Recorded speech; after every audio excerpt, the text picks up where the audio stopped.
ஒரு சன்னியாசி அவரு ஒரு நாள் ஒரு கனவு கண்டாராம். அந்த கனவுல அவர் சொர்க்கத்துக்கு போறார். அங்க ஒரு பெரிய திருவிழா நடந்துகிட்டு இருக்குது. எங்க பார்த்தாலும் அலங்கார வளைவுகள், வண்ணமயமான விளக்குகள், பாதைகள் பூரா மலர்கள், எல்லா கட்டடங்களும் ஒளிமயம். அவ்வளவு கோலாகலமா பிரம்மாண்டமா அந்த திருவிழா நடந்துகிட்டு இருக்குது. அது என்ன திருவிழாங்கிறது இந்த சன்னியாசிக்கு புரியல. அங்க எதிரில் வந்துகிட்டு இருந்த ஒருத்தரை நிறுத்தி, என்ன விசேஷம் இங்க அப்படின்னு விசாரிச்சாராம். உனக்கு தெரியாத விஷயம், இன்னைக்கு இறைவனுக்கு பிறந்த நாள், அதைத்தான் எல்லாரும் சேர்ந்து கொண்டாடுறோம். இதுக்காக பிரம்மாண்டமான ஊர்வலம் ஒண்ணு வரப்போகுது. இறைவனே அந்த ஊர்வலத்துல கலந்துகிறார் அப்படின்னார் அவரு. உடனே அந்த சன்னியாசி ஒரு மரத்து நிழல்ல ஒதுங்கி நின்றுகிட்டார். ஊர்வலம் வந்துகிட்டு இருக்குது. முதல்ல ஒரு குதிரை வந்துகிட்டு இருக்கு. அது மேல ஒருத்தர் உட்காந்துருக்கிறார். அவருக்கு பின்னாடி நிறைய பேர் கூட்டமா வந்துகிட்டு இருக்கிறாங்க. இவ்வளவு கூட்டம் இவர் பின்னாடி வருதே, யார் இவரு அப்படின்னு கேட்டார். ஒரு மதத்தின் பெயரை சொல்லி, இவர் அந்த மதத்தின் தலைவர், அவரை பின்பற்றுகிற மக்கள் கூட்டம் பின்னாடி வந்துகிட்டு இருக்குது அப்படின்னு விவரம் சொல்லி இருக்கிறாங்க. இவங்களுக்கு அடுத்தபடியா இன்னொரு குதிரையில ஒருத்தர் வந்துகிட்டு இருக்கிறார். அவருக்கு பின்னாடி ஏகப்பட்ட கூட்டம். இவர் யாருங்க அப்படின்னு கேட்டிருக்காரு சன்னியாசி. அங்க இருக்கிறவங்க விவரம் சொல்லி இருக்கிறாங்க. இன்னொரு மதத்தின் பெயரை சொல்லி, இவர் அந்த மதத்தினுடைய தலைவர், அவர் வழியை பின்பற்றுகிறவர்கள் அவர் பின்னாடி கூட்டமா வந்துகிட்டு இருக்கிறாங்க அப்படின்னு இருக்காங்க. இப்படி ஒவ்வொருத்தரா குதிரை மேல வந்துகிட்டே இருக்கிறாங்க. அவங்கள பின்பற்றியும் ஒவ்வொரு கூட்டம் வந்துகிட்டே இருக்குது. அந்த பெரிய ஊர்வலம் அது பாட்டுக்கு போயிட்டு இருக்குது. கடைசியா அது முடிஞ்சது ரொம்ப நேரம் கழிச்சு. அதுக்கப்புறம் கொஞ்ச நேரம் கழிச்சு ஒரு வயசான ஆள் குதிரை மேல வந்துகிட்டு இருக்கிறார். ஆனா அவருக்கு பின்னாடி யாருமே இல்லை. அவரு பரிதாபமா தனியா வந்துகிட்டு இருக்கிறார். அவரு அந்த ஊர்வலத்தை சேர்ந்தவரா இல்லையாங்கிறதே தெரியல. இவர் யாரு, இவர் ஏன் இப்படி தனியா வந்துகிட்டு இருக்கிறார் அப்படின்னு கேட்டிருக்காரு அந்த சன்னியாசி. என்னது இப்படி கேக்குறீங்க? இவர் தான் கடவுள். இவருக்காக தான் இன்னைக்கு இந்த ஊர்வலமே நடக்குது. இவருக்கு தான் இன்னைக்கு பிறந்த நாள். முன்னாடி போற ஊர்வலம் பூரா இவருடைய பிறந்த நாளை கொண்டாடுறதுக்காகத்தான் அப்படின்னு இருக்காங்க. இதை கேட்டதும் அந்த சன்னியாசிக்கு திடுக்குன்னு தூக்கி போட்டிருக்கு. இது வரைக்கும் கனவு கண்டுகிட்டு இருந்தவர் மூழ்கிட்டார். அதுக்கப்புறம் தான் யோசிச்சு பார்த்திருக்கார். உண்மைதான், மக்கள் எல்லாரும் பக்தி மார்க்கத்துல போறதா நினைச்சுக்கிட்டு பாதை மாறி போயிட்டு இருக்கிறாங்க. கடவுளை பின்பற்றுவதாக நினைக்கிறாங்க பக்தர்கள். ஆனா கடவுளுக்கு பின்னாடி யாருமே இல்லை. இன்னமும் இயல்பா இதை பத்தி யோசிச்சு பார்த்தா, உண்மைக்கு பின்னாடி தான் நான் போய்கிட்டு இருக்கேன் அப்படின்னு நிறைய பேர் சொல்றாங்க. ஆனா அந்த உண்மை அனாதையா போய்கிட்டு இருக்குது. அப்படி ஆயிட்டுது உலகம். இந்த காலத்திலயும் ஒரு ஊர்வலம். ஒரு பெரிய மனுஷருக்கு பிறந்த நாள் விழா. அவர் குதிரை மேல ஏறி முன்னாடி போயிட்டு இருக்கிறார். அவருக்கு பின்னாடி ஒரு 100 பேர் தொண்டர்கள். அவங்க பாட்டுக்கு போறாங்க. எல்லாம் பணம் கொடுத்து ஏற்பாடு பண்ணவங்க. எல்லாம் பணம் வாங்கிட்டு பின்னாடி போயிட்டு இருக்கிறாங்க. கொஞ்ச தூரம் நடந்ததும் கால் வலிக்க ஆரம்பிச்சுட்டுது. ஒவ்வொருத்தரும் அப்படியே ஒதுங்க ஆரம்பிச்சுட்டாங்க. அதான் முன்னாடியே பணம் கிடைச்சிட்டுதே, இனிமே ஒதுங்கின என்னன்னு ஒதுங்கிட்டாங்க. ஒரு கட்டத்துல குதிரையில போறவர் தற்செயலா திரும்பி பாக்குறாரு. பின்னாடி யாருமே இல்லை. எல்லாரும் ஓடி போயிட்டாங்க. ஒரே ஒரு ஆள் மட்டும் ரொம்ப விசுவாசமா பின்னாடி நடந்து வந்துகிட்டு இருந்தான். ஏன்பா நீ மட்டும் வந்துகிட்டு இருக்கிறிய, நீ வீட்டுக்கு போகலையான்னு கேட்டிருக்காரு அவரு. நீங்க அந்த குதிரையையும் அதுக்குள்ள வாடகை பணத்தையும் கொடுத்துட்டீங்கன்னா நானும் போயிடுவேன் அப்படின்னு நானும். இந்த ஆள் ஒரு நண்பர் வந்தார். ரொம்பவும் இறுக்கமா உடை அணிஞ்சிருந்தார். அதாவது ஆடைக்குள்ள அவர் மாட்டிக்கிட்டு இருந்தது மாதிரி தெரிஞ்சது. ஏன் துணி குறைச்சலா எடுத்துட்டீங்களா அப்படின்னு கேட்டோம். இல்லைங்க, எனக்கு எப்பவுமே இறுக்கமா உடை அணியறது தான் பிடிக்கும் அப்படின்னார். ஒருத்தர் எப்படி உடை அணிகிறார் அப்படிங்கிறத வச்சு அந்த ஆள் எப்படிப்பட்டவர் அப்படிங்கிறத கண்டுபிடிச்சிடலாம். உடை அணிகிற விதம் ஒருத்தருடைய மனநிலையை வெளிப்படுத்துதான். இப்ப இறுக்கமான உடை அணிகிறவங்க பொதுவா மன நிம்மதி இல்லாதவங்களா இருப்பாங்களாம், கோபக்காரங்களா இருப்பாங்களாம். ரொம்ப தொலைதொலைப்பா ஆடை அணிகிறவங்க இருக்கிறாங்கல்ல, அவங்க எல்லாம் அமைதியான ஆளா இருப்பாங்களாம், சாந்தமா இருப்பாங்களாம். இவங்கெல்லாம் போராடுறதுக்கு சரியா வரமாட்டாங்களாம். இப்படி ஒரு கணிப்பு இருக்குது. அதனாலதான் போர் வீரர்களுக்கெல்லாம் இறுக்கமான உடையை தான் கொடுக்கறது வழக்கம். ஆனா சன்னியாசிகளை பாருங்க, அவங்களுக்கெல்லாம் ரொம்ப தொலை உடைகள் தான். அவங்கெல்லாம் டைட் பேண்ட் போட்டுக்கிட்டு நிக்க மாட்டாங்க சன்னியாசிகள்லாம். அதே மாதிரி சன்னியாசிகள்லாம் காவி உடைய தேர்ந்தெடுக்கிறதுக்கும் காரணம் உண்டு. பல ஆண்டுகள் சோதனை செஞ்சு பார்த்துட்டு தான் சன்னியாசத்துக்கு காவி தான் சரி அப்படின்னு முடிவு பண்ணியிருக்கிறாங்க. இப்ப பௌதீக விஞ்ஞானப்படியும் அதுதான் சரி. அதாவது சூரிய ஒளியில 7 வண்ணங்கள் உண்டு. ஒரு பொருள் மேல அது விழும் பொழுது அந்த பொருள் நமக்கு சிவப்பா தெரிஞ்சதுன்னா அந்த பொருள் சிவப்பை தவிர மற்ற எல்லா நிற கதிர்களையும் உள்வாங்கிக்கிட்டு சிவப்பு நிறத்தை மட்டும் வெளியில விடுது. அதாவது விலக்கி விடுது. அதனாலதான் அந்த பொருள் சிவப்பா தெரியுது. உடல் ஆரோக்கியத்துக்கு ஓரளவு சிவப்பு தேவைப்படுது. அதனாலதான் காவி உடை அணிஞ்சா சூரிய ஒளி ஓரளவு சிவப்பை விலக்கிவிடும். அதாவது சிவப்பின் பலனும் கிடைக்கும், இந்த சிவப்பின் கெடுதலும் இல்லை அப்படின்னு யோசனை பண்ணாங்க. காவி உதய வேளையின் நிறம். கீழ் வானத்துல கதிர் உதிக்கிற வேளையில முதல் ஒளி தோன்றுகிற நேரத்துல காவி நிறம் தான் கசியும். தியானம் செய்யறப்ப முதல்ல காணக்கூடிய ஒளி காவி நிறம் தான். தியானத்தின் உச்ச நிலையின் நிறம் நீலம். தியானம் காவி நிறத்துல ஆரம்பமாகி நீல நிறத்துல நிறைவடைகிறது அப்படிங்கிறார் ஓஷோ. நீலம் தியான சிகரம், காவி தியான ஆரம்ப குறியீடு, ஒரு சன்னியாசியின் ஆரம்ப தரிசனம் அப்படிங்கிறார் அவர். ஒருத்தர் நாள் பூரா காவி உடைய அணிஞ்சிருந்தா அந்த நிறம் அவருக்கு தியானத்தை பற்றிய நினைவை ஊட்டிக்கிட்டே இருக்கும். இப்படியே ஆடைக்கும் தியானத்துக்கும் இடையில ஒரு தொடர் ஏற்படுது. ஒரு துறவியின் உள்ளார்ந்த பண்பா அது மாறுது. கடை வீதியில ஒரு பொருள் வாங்க போறோம், அது மறந்துடக்கூடாதுங்கிறதுக்காக ஞாபகம் முடிச்சு போட்டுக்கிறோம். அந்த முடிச்சுக்கும் பொருளுக்கும் தொடர்பு இல்லை. ஆனா கடை வீதிக்கு போன உடனே அந்த முடிச்சு அந்த பொருளை ஞாபகப்படுத்துது.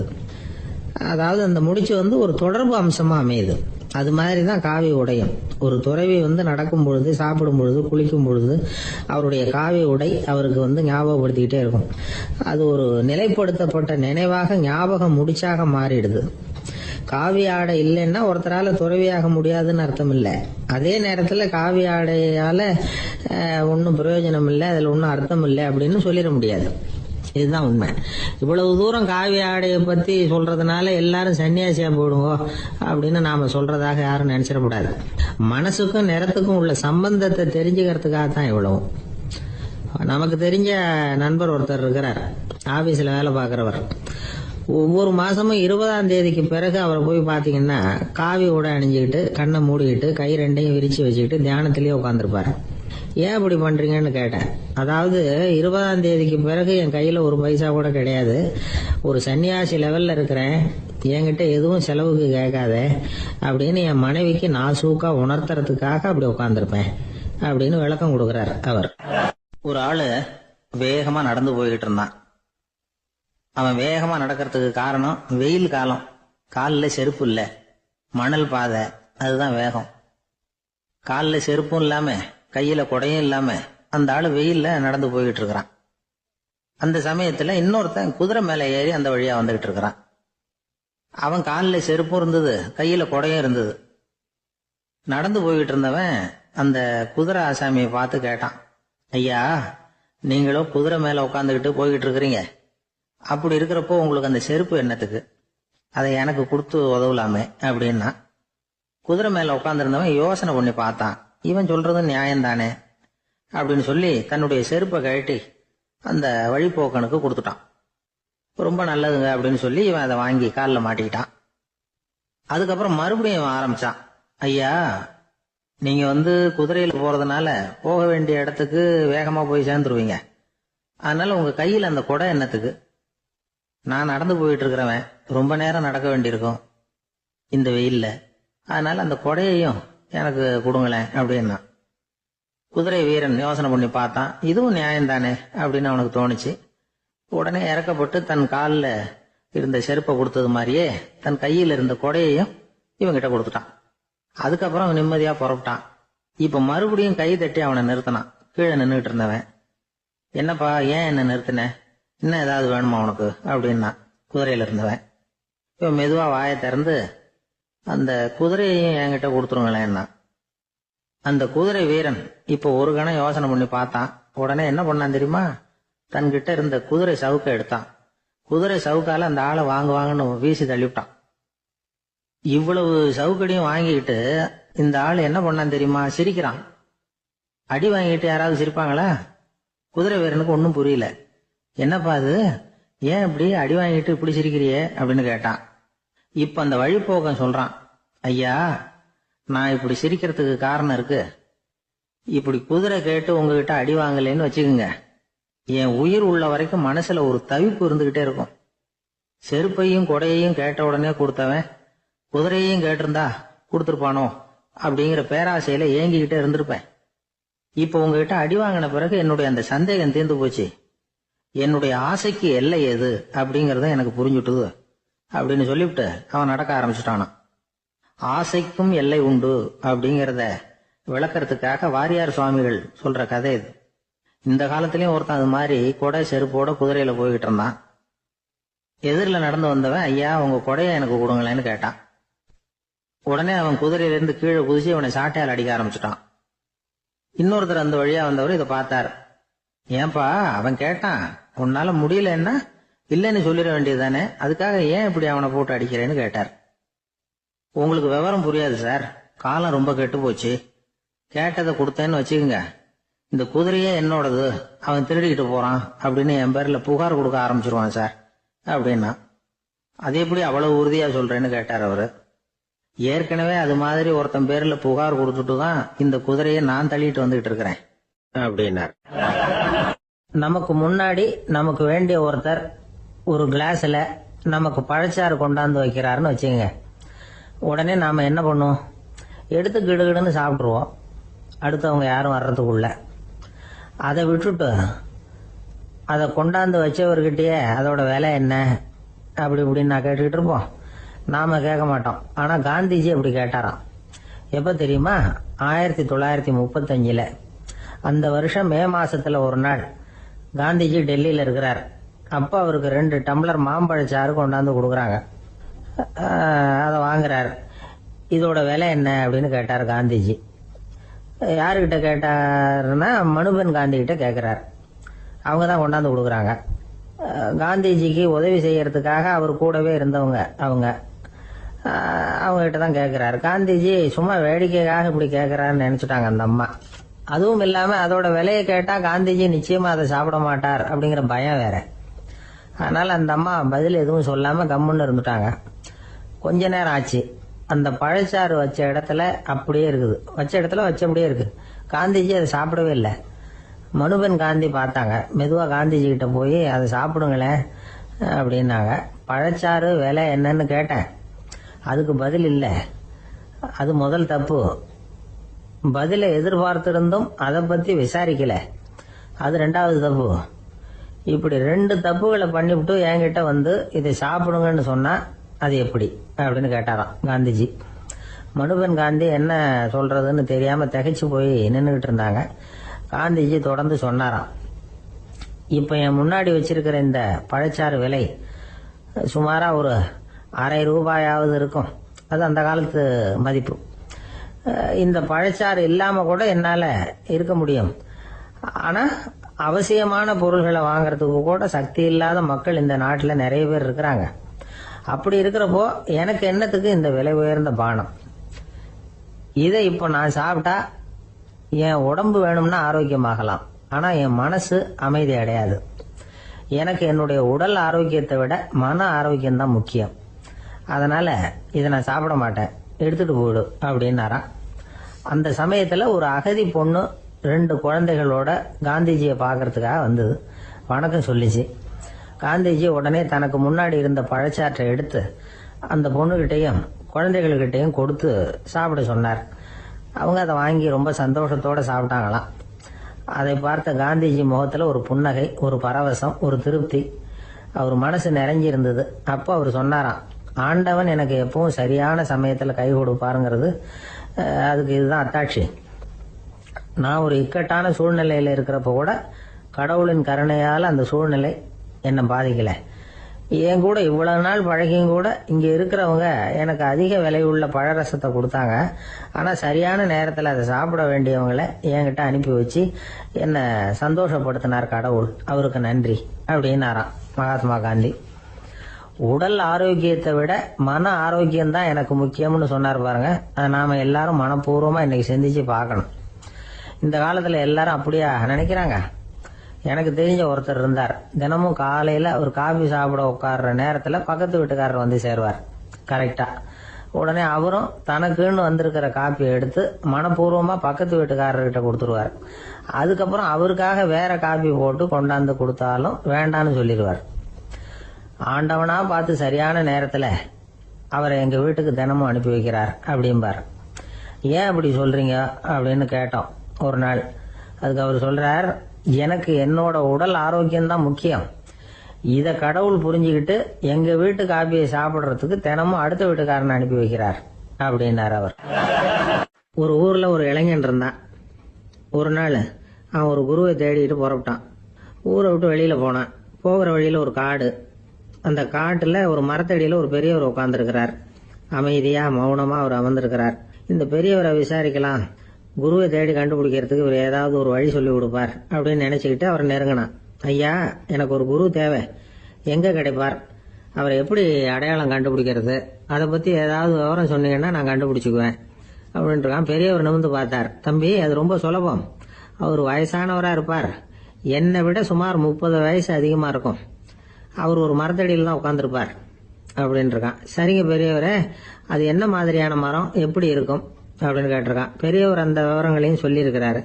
அது மட்டும் இல்ல, சந்திக்கிற நாள், நேரம், வினாடி முதற்கொண்டு எல்லா விவரங்களையும் துல்லியமா சொன்னாராம். இவ்வளவு விவரங்களை இவரால் எப்படி சொல்ல முடியுது அப்படின்னு இவனுக்கு ஆச்சரியம்.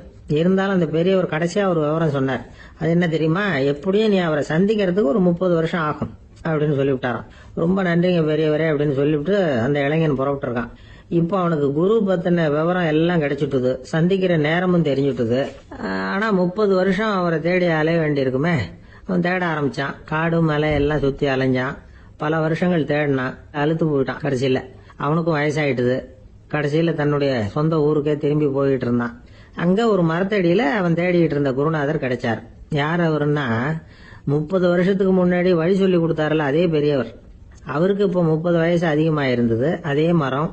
அன்னைக்கு பெரியவர் சொன்ன அடையாளம் இப்ப பொருத்தமா இருந்தது. இப்ப அந்த பெரியவர் சொன்னார், சரியா வந்து சேர்ந்துட்டேன், வா, உனக்காக தான் நான் இவ்வளவு காலமும் காத்துக்கிட்டு இருந்தேன் அப்படின்னாராம். என்ன சொல்றீங்கன்னு இருக்கான். 30 வருஷத்துக்கு முன்னாடி என்கிட்ட வந்தியே, அப்பவே என் காலம் வந்து முடிஞ்சு போயிருந்தது. அப்பவே என்ன உனக்கு அடையாளம் தெரியல, அதனால இவ்வளவு காலம் உனக்காக காத்துட்டு இருக்கும்படி ஆயிட்டுது அப்படின்னாராம். ஐயா, அப்பவே நீங்க சொல்லியிருக்கலாமே, இதுதான் 30 வருஷம் கழிச்சு நீ சந்திக்க போற இடம், நான் தான் உன்னுடைய குரு அப்படின்னு சொல்லியிருக்கலாமே அப்படின்னு இருக்கான். அந்த பெரியவர் சிரிச்சுக்கிட்டே இதுக்கு பதில் சொன்னாராம். நான் எவ்வளவோ விவரமா தான் சொன்னேன், நீ சரியா புரிஞ்சுக்கல. காரணம், அப்போ நீ போதுமான அளவுக்கு பக்குவம் பெற்றிருக்கவில்லை, அதனால புரியும் சக்தி இல்லாம போயிட்டுது. அப்போ 30 ஆண்டு காலம் நீ அலைஞ்சு தெரிஞ்சிருக்கிற, அது காரணமா இப்போ உனக்கு அந்த பக்குவம் வந்துட்டுது. அதனாலதான் அடையாளம் காண முடிஞ்சது, நானே உன்னுடைய குரு அப்படின்னாராம். இதுல இருந்து என்ன தெரியுதுன்னா, ஆன்மீகத்துல மாணவனாக சேர்றதுக்கு கூட ஒரு பக்குவத்தன்மை தேவைப்படுது. ஒரு பெரிய ஞானி, அவர்கிட்ட சீடனா இருக்க ஒருத்தன் வந்தான். எதிரில் நின்னா. ஞானி அவனை வெகு நேரம் உற்று பார்த்தார். அப்புறம் சொன்னார், சீடனா இருக்கிறது ரொம்ப சிரமம்னார். நான் தயாரா இருக்கிறேன்னா. அது இன்னமும் சிரமமாச்சே, இங்க குருவா இருக்கிறது மட்டுமே சுலபம் அப்படின்னாராம். அப்படின்னா நான் குருவாவே ஆயிடுறேன் அப்படின்னானா. இது போலவே இந்த காலத்துல கதை ஒண்ணு உண்டு. ஒரு பள்ளிக்கூடத்துல வகுப்பு ஆசிரியர் மாணவனை திட்டிக்கிட்டு இருந்தார். டேய், நீ 100க்கு 10 மார்க் தான் வாங்கிட்டு இருக்க, இவ்வளவு மோசமா நீ படிச்சா கடைசியில மாடு மேய்க்கிறது கூட லாய்க்கு இல்லாதவனா ஆயிடுவேன், அதுக்கப்புறம் என்ன செய்ய போற அப்படின்னாராம். பையன் தலையை சொரிஞ்சுக்கிட்டே சொன்னானா, சார் அப்படின்னா ஒண்ணு செய்யறேன் அப்படின்னானா. இவர் கேட்டிருக்கார், என்ன செய்ய போறேன்னு. வேற என்ன சார், உங்களை மாதிரி ஒரு ஆசிரியர் ஆயிடுறேன் அப்படின்னானா. ஒரு கணவன் மனைவி, எப்ப பார்த்தாலும் அவங்க 2 பேருக்கும் இடையில சண்டை வந்துகிட்டே இருந்தது. இதுல என்ன ஆச்சரியங்கிறீங்களா? நான் அதுக்காக சொல்ல வரல, இது வேற விஷயம். அதாவது சண்டை போடாம இருக்கிறதுக்கு வழி சொல்ற தகவல் இது. நான் சொன்ன அந்த கணவன் மனைவி எப்படின்னா, கணவன் ஒரு வார்த்தை சொன்னா மனைவி கிட்ட இருந்து 2 வார்த்தை பதிலா வரும். இதுக்கு கணவன் கிட்ட இருந்து 4 வார்த்தை பதிலா வரும். இப்படி வார்த்தைகள் பெருகி போய் கடைசியில வம்புல முடியும். அந்த அம்மா பொறுத்து பொறுத்து பார்த்தாங்க, அவங்களால தாக்கு பிடிக்க முடியல. பக்கத்து வீட்லயே ஒரு கணவன் மனைவி இருந்தாங்க, அவங்களுக்குள்ள சண்டை வர்றதில்லை. அது எப்படி அவங்களால மட்டும் சண்டை போடாம இருக்க முடியுது அப்படின்னு இந்த அம்மாவுக்கு ஆச்சரியம்.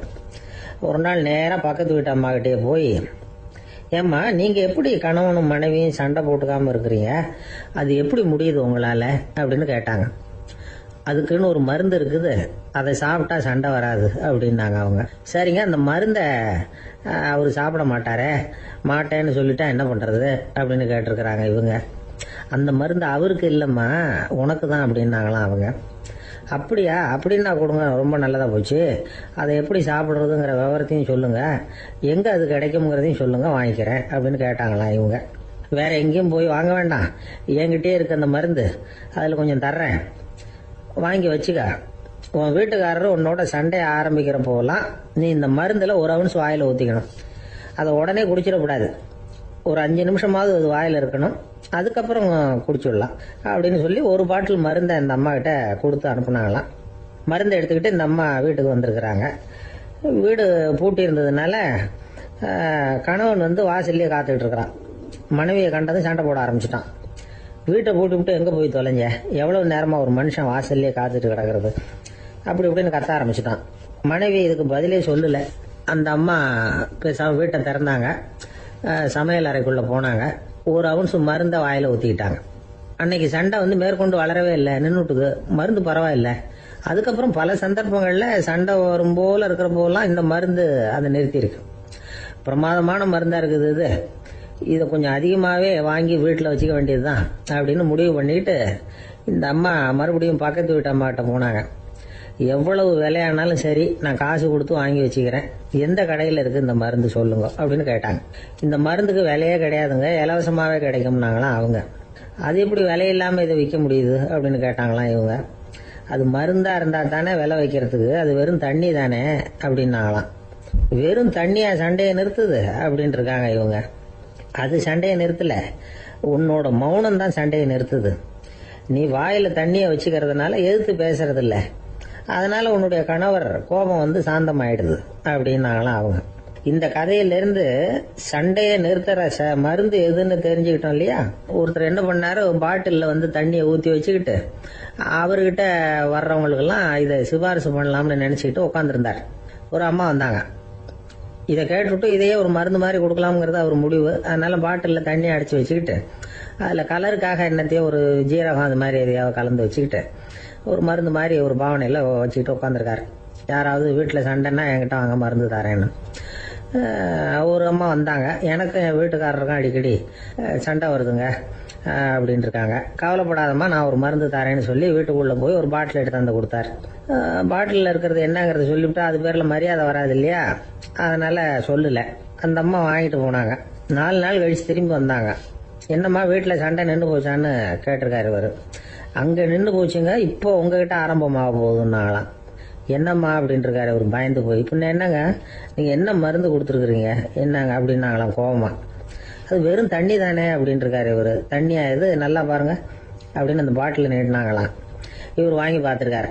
அப்புறம் தான் விஷயம் புரியுது அவருக்கு. இவர் கை தவறுதலா அவங்க வீட்டில் இருந்த மண்ணெண்ணெய் பாட்டில் எடுத்து அவர்கிட்ட கொடுத்துருக்குறாங்க. அப்புறம் என்ன ஆகும், சண்டை வராம.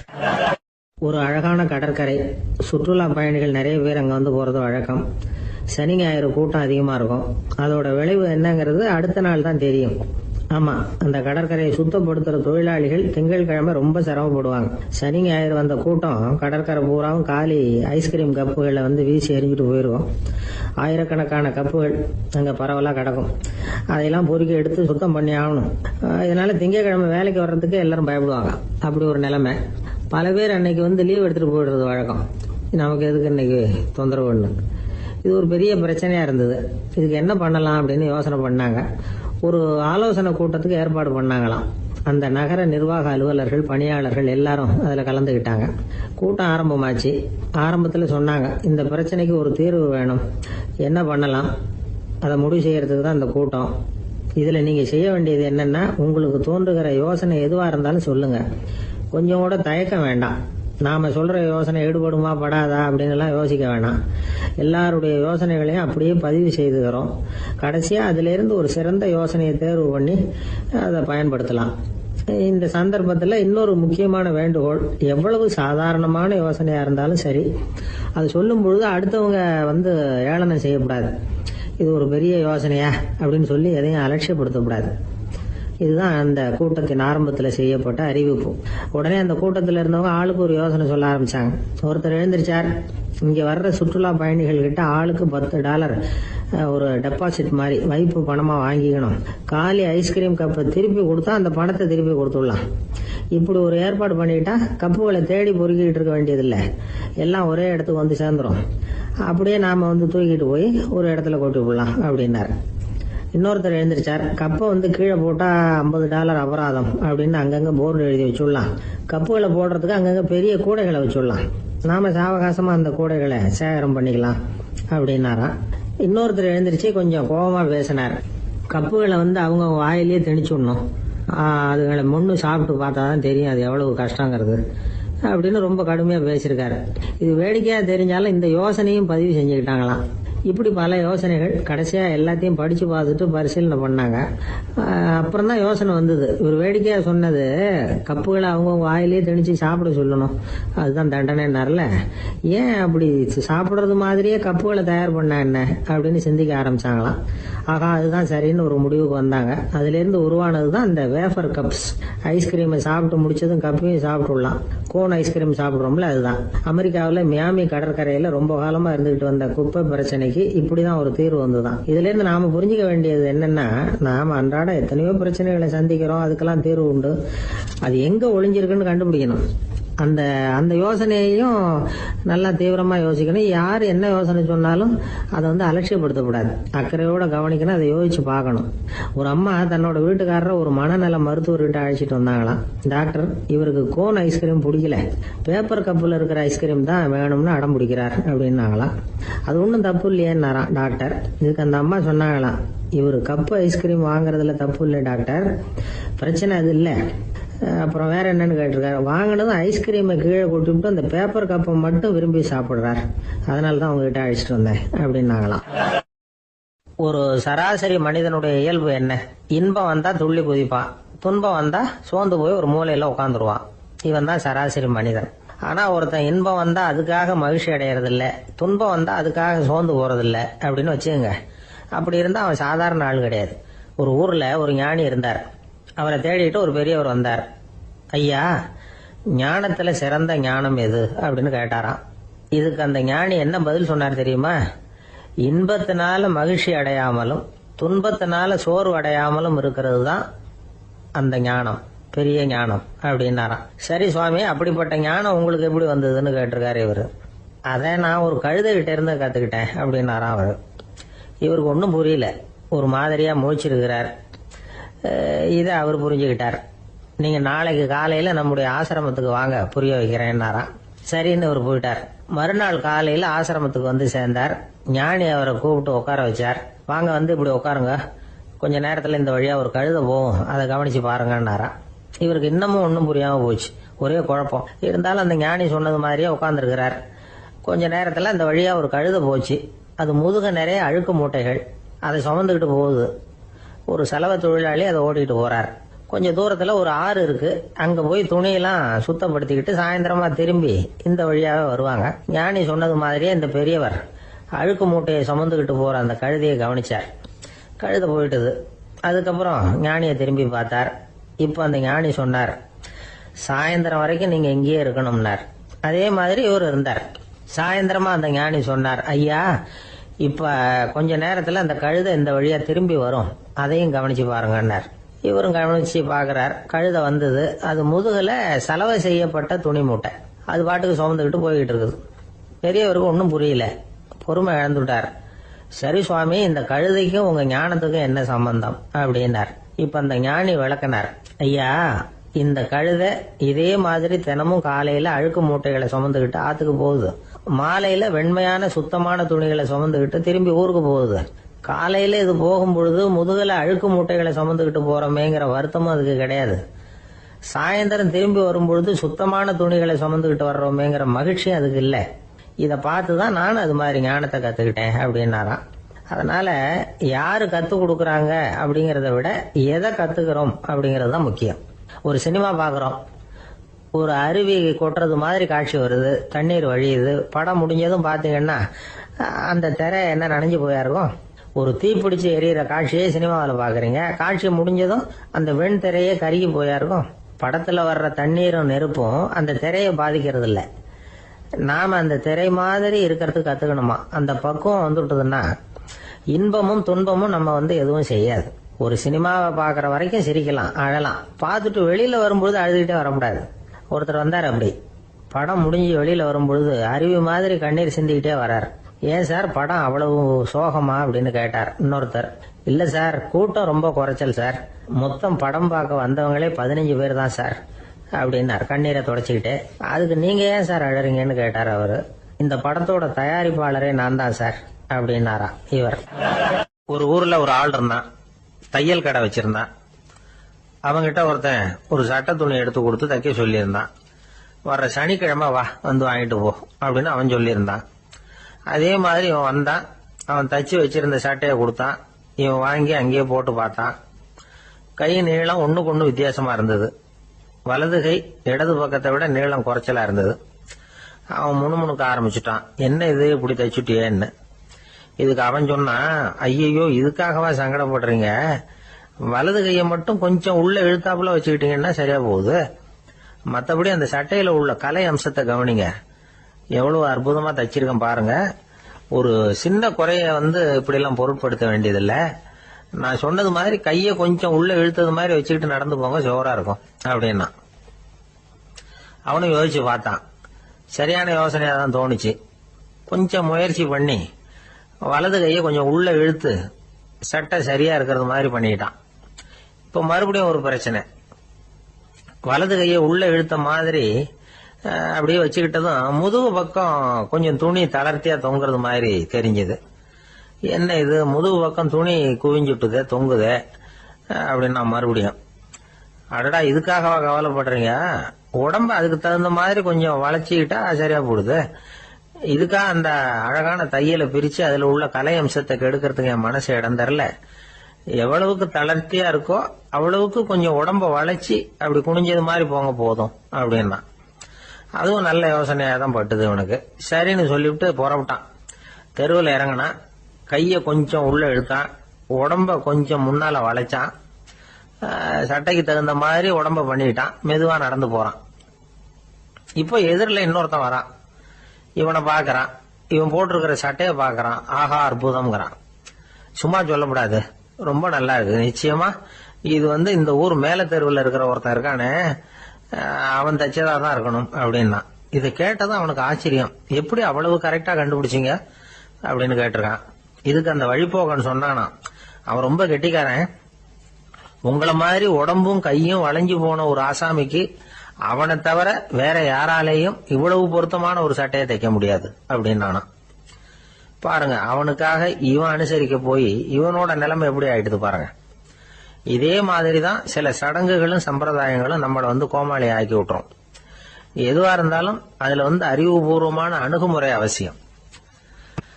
ஒரு நர்ஸ் அவசரமா ஓடி டாக்டர் கிட்ட சொல்லிச்சான், டாக்டர் ஒரு தப்பு நடந்து போச்சு, 10ஆம் நம்பர் பெட்ல இருக்கிற பேஷண்ட்டுக்கு காலில் ஆபரேஷன் பண்றதுக்கு பதிலாக கையில ஆபரேஷன் பண்ணி விட்டீங்க. கை ஆபரேஷன் பண்ணிக்க வேண்டிய ஆள் 7ஆம் நம்பர் பெட்ல இருக்கார் அப்படின்னு தான். அதுக்கு ஒரு பதட்டப்படாம சொன்னாராம், பரவாயில்ல இவரை தூக்கி 7ஆம் நம்பர் பெட்ல போட்டுரு அப்படின்னாராம். கப்பல் கடல்ல போயிட்டு இருக்கு. புயல், சூறாவளி, அலையெல்லாம் பெருசு பெருசா ரொம்ப உயரமா உண்டாகுது. கடுமையான காற்றிலேயும் வேகமான அலைகள்லேயும் சிக்கி அந்த கப்பல் தடுமாறுது. திசை மாறி போச்சு. எந்த பக்கம் போயிட்டு இருக்கிறோம்னே தெரியல. அந்த கப்பலை செலுத்திக்கிட்டு இருந்த மாலுமி ரொம்ப சாமர்த்தியமா செயல்பட்டார். தன்னுடைய அறிவாற்றலையும் திறமையையும் முழுமையா பயன்படுத்தினார். அந்த கப்பலை கட்டுப்படுத்தினார். மெதுவா அந்த சூறாவளியிலிருந்து கப்பலை காப்பாத்தி கரைக்கு கொண்டுட்டு சேர்த்துட்டார். மாலுமின்னு ஒருத்தர் இருந்ததுனால அந்த மரக்கலம் காப்பாற்றப்பட்டது. மாலுமின்னு ஒருத்தர் இல்லைன்னு வச்சுக்கோங்க, அந்த கப்பலோட கதி என்னவாயிருக்கும் யோசிச்சு பாருங்க. ஒரு கோபக்காரனுடைய நிலைமையும் அப்படித்தானா. கோபக்காரன்கிறவன் ஒரு மாலுமி இல்லாத மரக்கலம் அப்படிங்கிறார் நபிகள் நாயகம். கொந்தளிக்கிற கடல்ல கொடுமையான அலைகளின் உச்சியில அல்லல் படுகிற மரக்கலத்தை விட மோசமானது கோபக்காரனின் நிலைமை அப்படிங்கிறது அவருடைய கருத்து. அது மாதிரி இதுன்னு சொல்லல, அதை விட மோசம் இது அப்படிங்கிறார். ஏன் தெரியுமா? ஒரு கப்பல் கடல்ல தடுமாறினா அதை சரிப்படுத்த மாலுமி இருக்கிறார். அவர் தன்னுடைய சாமர்த்தியத்தினால அதை கட்டுப்படுத்தி சரியான வழிக்கு கொண்டுட்டு வந்துருவார். ஆனா கோபக்காரனுடைய நிலைமை அப்படி இல்லை அப்படிங்கிறார் நபிகள் நாயகம். மனித மனம் ஒரு மரக்கலம், அறிவு அதுல இருக்கிற மாலுமி. மாலுமி மரக்கலத்தை செலுத்துறான், அவனுக்கு கட்டுப்பட்டு அது ஓடுது. ஆனா கோபக்காரன்கிற மனுஷங்கிட்ட அறிவுங்கிற மாலுமி சரியா வேலை செய்ய மாட்டான். ஏன்னா கோபம் அந்த மாலுமியின் கண்களை அவிச்சிரும், காதுகளை கேட்காம பண்ணிவிடும். கண்ணையும் காதையும் மூடிவிட்டு கப்பலை ஓட்டுனா எப்படி ஓட்டுறது? அதனால கோபக்காரன் மாலுமி இல்லாத மரக்கலம். இடி மின்னல்ல மாட்டிக்கிட்டு கஷ்டப்படுற கப்பல் மாதிரி கஷ்டப்படுறான். பெரியவங்கள்லாம் என்ன சொல்றாங்க? உனக்கு கெடுதல் பண்ணவனுக்கும் நீ நன்மையே செய். எவருடைய விருப்பு வெறுப்பையும் பொருட்படுத்தாதே. பரம எதிரிக்கும் நீ நன்மை செய்ய ஆரம்பிச்சா உன்னுடைய தூய நிலையை பார்த்துட்டு அவனும் உனக்கு நெருக்கமான நண்பனா ஆயிடுவா. இதுதான் பெரியவங்க நமக்கு சொல்லி இருக்கிறது. புனித குர்ஆன் சொல்றது என்ன? தீமையை நன்மையை கொண்டே நீர் தடுத்து கொள்ளும் அப்படின்னு சொல்லப்பட்டிருக்கு. அதுல இன்னா செய்தாரை ஒருத்தல் அவர் நாண நன்னயம் செய்து விடல் அப்படிங்கிறார் திருவள்ளுவர். செல்வந்தர் ஒருத்தர்கிட்ட ஒரு சிறுவன் வந்து ஆடு மேய்ச்சிக்கிட்டு இருந்தானா. பெரியவர் அவனை கூப்பிட்டு, நீ நேரா போய் ஒரு ஆட்டுல உள்ள ரொம்ப நல்ல பகுதி எதுவோ அதை எடுத்துக்கிட்டு வா அப்படின்னாராம். இவன் போனான். ஒரு ஆட்டு உடம்புல இருந்த நாக்கு, இருதயம், இது ரெண்டையும் எடுத்துக்கிட்டு வந்து கொடுத்தானான். பெரியவர் வாங்கி பார்த்தார். அதுக்கப்புறம் இப்ப நீ போய் இன்னொரு ஆட்டுல இருக்கிற ரொம்ப கெட்ட பகுதி எதுவோ அதை எடுத்துட்டு வா அப்படின்னாராம். இவன் போய் எடுத்துட்டு வந்தான். அவன் கையில் இருந்தது மறுபடியும் அதே மாதிரி நாக்கு, இருதயம், இது ரெண்டும் தான். என்னது இப்பவும் அதையே கொண்டுட்டு வந்திருக்கிற அப்படின்னாராம் பெரியவர். இவன் சொன்னானா, ஒரு உடம்புல உள்ள ரொம்ப நல்ல பொருளும் இதுதான், ரொம்ப கெட்ட பொருளும் இதுதான் அப்படின்னானா. இளம் வயசுல இப்படி பதில் சொன்னவர் தான் பேரறிஞர் லுக்மானுல் ஹக்கீம் அவர்கள். கோபப்படாம இருந்தா இது ரெண்டும் நல்லா வேலை செய்யும், கோபப்பட்டா இது ரெண்டும் மோசமா வேலை செய்யும். அதை புரிஞ்சுக்கிறதுக்காகத்தான் இன்னைக்கு இந்த தகவல். கோபம் வந்துட்டா நாம என்ன செய்யறோங்கிறது நமக்கே தெரியாது. ஒருத்தர் டாக்டர் கிட்ட போனார் அவசரமா. டாக்டர், எனக்கு இப்ப கடுமையான கோப வெறி, எனக்கு கண்ணு மண்ணு ஒன்னும் புரியல, உடனடியாக அதை கட்டுப்படுத்தணும், உடனே இதுக்கு ஏதாவது ஒரு மாத்திரை கொடுங்க ப்ளீஸ் அப்படின்னார். அந்த டாக்டரும் உடனே ஒரு மாத்திரையை கொடுத்து, இதை உடனே போடுங்க, நான் தண்ணி கொண்டுகிட்டு வரேன்னு உள்ள போனார். தண்ணியோட திரும்பி வந்தார். இவரு சொன்னார், டாக்டர், நீங்க கொடுத்த மாத்திரை ரொம்ப பெருசா இருந்தது, இருந்தாலும் கஷ்டப்பட்டு முழுங்கிட்டேன்னார். டாக்டர் சந்தேகத்தோட மேசையை பாக்குறார். பார்த்தா மாத்திரை அங்கேயே இருக்குது, பேப்பர் வெயிட்ட காணல.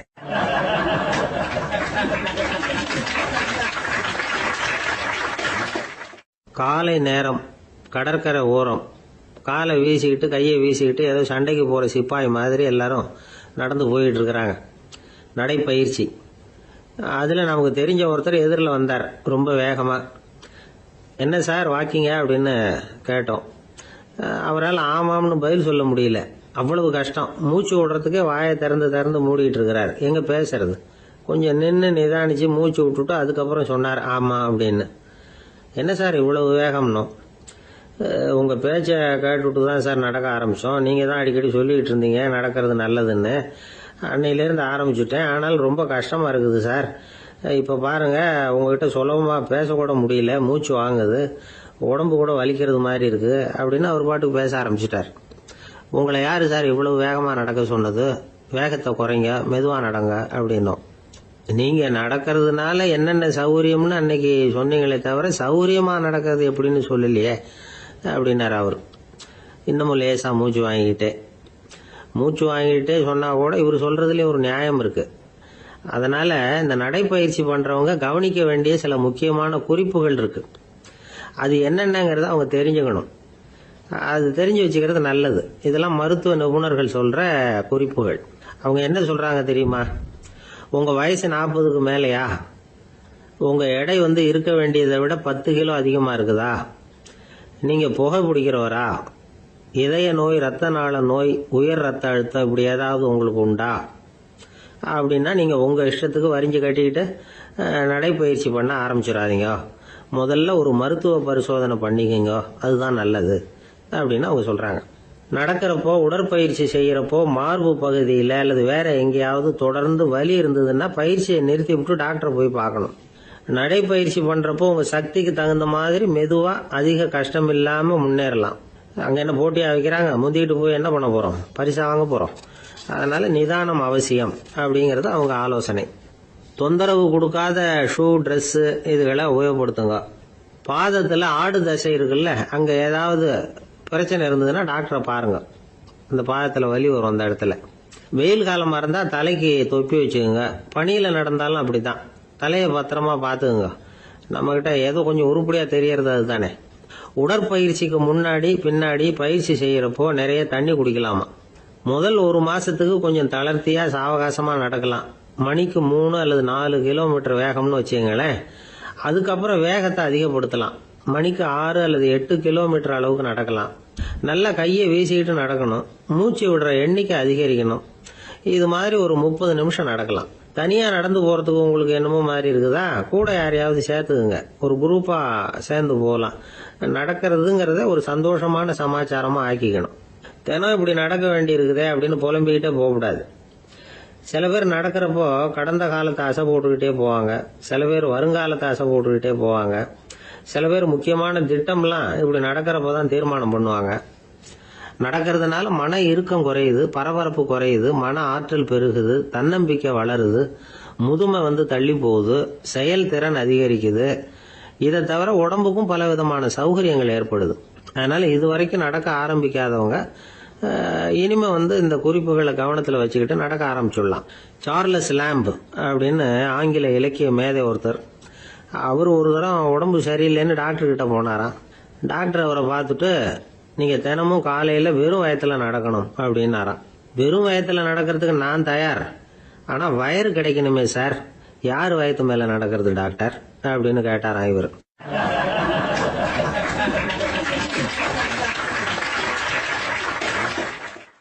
ரொம்ப பேருக்கு கூட்டத்துல பேசுறதுன்னா பயம்.